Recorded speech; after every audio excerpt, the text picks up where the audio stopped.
वही उमर जो पहले मारते थे गरीबों को, वही फारूक अमीरुल मोमिनीन बने, चेहरे पे नकाब पहना, गली से गुजर रहे, एक बूढ़ी अम्मा परेशान बैठी। उमर रोक गए, गुलाम से कहने लगे बूढ़ी परेशान लगती है। हुजूर पूछ लेते, फरमाया अम्मा अंदर आ जाए। अम्मा कहने लगी जाओ दौड़ो अपना काम करो। कहा तेरी मेहरबानी आने दे। जब जिद की तो कहने लगी आ जाओ। हजरत उमर अंदर गए, नकाब है चेहरे। अम्मा क्यों परेशान हो? कहने लगी उमर से बड़ी शिकायत। क्या हुआ? कहने लगी बूढ़ी भी हूँ, बेवा भी हूँ, बे औलाद भी हूँ, 25 दिनार का कर्जा चढ़ गया, 3 दिन हो गए रोटी नहीं खाई। उमर अमीरुल मोमिनीन है, उसने मेरा हाल ही नहीं पूछा। हजरत उमर कहने लगे अम्मा उमर को क्या पता तू इस हाल में है। तो मदीने की वो बूढ़ी औरत भी जानती थी कि जमहूरियत क्या होती है, जमहूरियत क्या होती है। अम्मा उमर को क्या पता कि तू इस हाल में है। तो वो अम्मा बोली, कहने लगी क्या कहा तुमने? उमर को पता नहीं? तो उमर को जाके मेरा पैगाम दे दो कि हुकूमत छोड़ दे, उसके हवाले करे जो गरीबों का पता रख सकता है। ना इधर उधर की तू बात कर, ये बता कि काफिला क्यों लुटा। मुझे रहजनों से गरज नहीं, तेरी रहबरी का सवाल है। तू बहाना करके साइड पे हो गया, बोल। तू पता रख नहीं सकता तो क्यों हुकूमत करता है?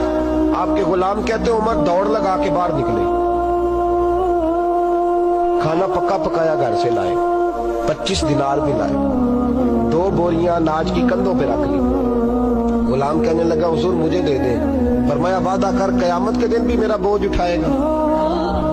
हुजूर मैं नहीं उठा सकता। उमर लाए, उस बूढ़ी अम्मा को 25 दिनार दिए, 2-3 महीने का राशन दिया, खाना खिलाया।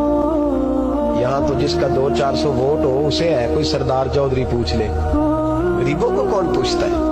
लेकिन जब मिलाद का इनकलाब आता है फिर गरीबों की इज्जत बढ़ती है। हजरत उमर अम्मा के पैरों में बैठ गए, कहने लगे अम्मा चल उमर को मेरी खातिर माफ कर दे। अम्मा ने एक लफ्ज कहा तो आपके गुलाम कहते हैं उमर को इतना रोते कभी नहीं देखा जितना उमर आज रोए। अम्मा कहने लगी मैं कोई नहीं माफ करूंगी, मैं तो बूढ़ी हूँ, किसी वक्त भी बुलावा आएगा। जब मैं मरूंगी ना, नबी पाक मेरी कब्र में आएंगे तो मैं उमर की शिकायत लगाऊंगी। मैं कहूंगी महबूबा मैं गरीब नहीं, मजबूर, परेशान, आपने इसकी ड्यूटी लगाई थी, इसने मेरा हाल नहीं पूछा। आपके गुलाम कहते हैं उमर इस तरह रोते जैसे बच्चा बिलक के रोता। कहने लगे अम्मा इस तरह ना करना, उमर बड़ा कमजोर है, बड़ा कमजोर है, वो ये शिकायत ना लगाना, उमर बड़ा माड़ा है, हुजूर का सामना नहीं कर सके।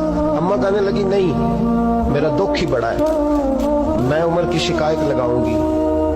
हजरत फारूक आज़म मिन्नत करने लगे तो बूढ़ी कहने लगी चल तेरी खातर उमर को माफ किया। हजरत उमर कहने लगे मुझे लिख के दे। अम्मा कहने लगी तुम लिख दो मैं साइन कर देती हूँ। हजरत उमर ने लिखा फलां बिनते फलां उमर से नाराज थी, फिर उमर ने राजी कर ली। वो अम्मा दस्तखत करने ही लगी थी कि मौला अली शेर खुदा आ गए। हजरत अब्दुल्ला इब्ने मसूद आ गए रदी अल्लाह ताला अन्हुमा। अंदर आते ही कहने लगे उमर यहाँ खड़े हो, मैं सारे मदीने में ढूंढ आया हूँ। वो मुल्क के शाम के कुछ सफीर मिलने आए। अम्मा फटाफट उठ गई, हाय ये उमर था, उमर के सामने कहती रही। फारूक आज़म कहने लगे ना अम्मा तू वादे पे कायम रह, तूने जो किया ठीक किया, साइन कर। अम्मा ने दस्तखत किए तो हजरत उमर हजरत मौला अली शेर खुदा कर्रमल्लाहु ताला वजहुल करीम को खत दे के कहने लगे अली गवाह के साइन आप भी कर दो, अब्दुल्ला बतौरे गवाह तुम भी दस्तखत कर दो। जब साइन कर गए कर दिए तो हजरत उमर ने रुक्का लपेटा और हजरत अली को देके कहने लगे अली मुझे उम्मीद है मैं तुमसे पहले दुनिया से चला जाऊंगा, जब मैं मर जाऊं तो ये रुक्का मेरे कफन में रख देना। मेरे नबी ने अगर पूछा उमर मेरी उम्मत का क्या करके आए हो, तो मैं रुक्का निकाल के अर्ज करूंगा मौला एक बूढ़ी अम्मा नाराज थी, मैं उसे भी राजी करके आया हूं।